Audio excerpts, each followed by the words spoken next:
ikinci kısmı bu.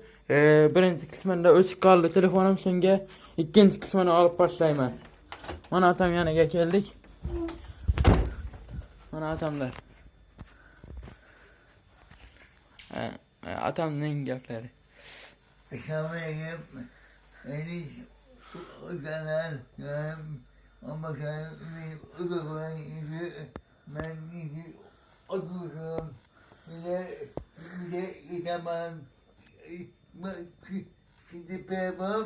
Atam o'sha uyda yashaydilar. Evvelleri Şilop mektebindeki üylerle yaşayanlar domteylerinde yatıp podvalteyinde yatganlar shunga hozir okullarga pul yetmay yani sizlardan yordam so'rab turgandik.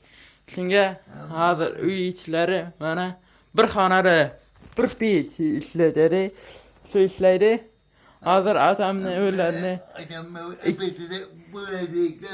avandagi apteka aşağı bahçe bo'lgan joyi. Parkı o'tgan yerda bahçe qurildi. Evvel apteka edi. Aşırı atam yashadı shiri.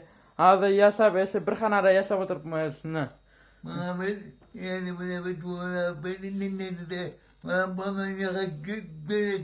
Bana sen rahatlarını görgeysiler de oturttular. Fayda okup. Yani dedim, ikinden bir dernemin gider okuma. Brizelli sonra her bir okullar asma okul konalar aşağı ibelerinde gridaları var bir iki ayaklarından birisi var sana sizlerden yarın sarıp durgana sizlere iltimas çıktır verim şu vaktardan bildirmeyin verim sizlere şimdi her şey yanıra çizilip. Ama ben ne duyacağım ağayını nikahit ameliyat kumar. Hadi gazeteciler kumakla yani sana bir yengil harcatlardan pul yok edi sana sizlere iltimas yap hem ağzı üye alış gerek edi. Ben ağama yaşadı. Ben de atam ağaları yaşadıdan senin hatanları yaşadı ülenemle boladı. Ağam bana aşkım ben. Ağam balları ahtıklar mene yaşaman dedi. Yaşadıra dedi. Ne demek? Ne gidip gelme. Üç aşkım var. Ağamın bazı var bir iş. Tersiz yedi. Can bolup yaşadıra. Benim 10. Bize mene 10 boladı. 3. Sana atama yarına bertirdaşla zor bolar edi.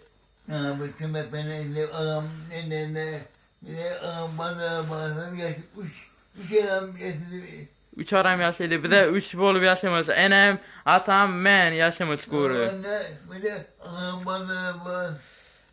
Ağam ballar var. Şu mene esa videolarımızın yakınlaymış. Yakın olsa like basıp koyup. Anne, ağam var.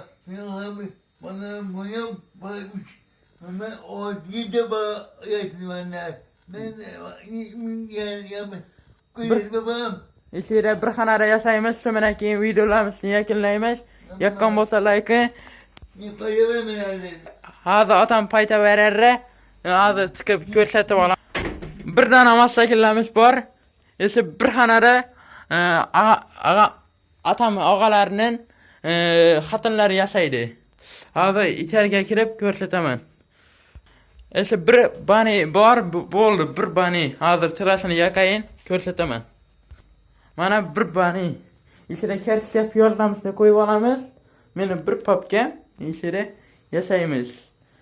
Telekde su. Bir bir kat yol.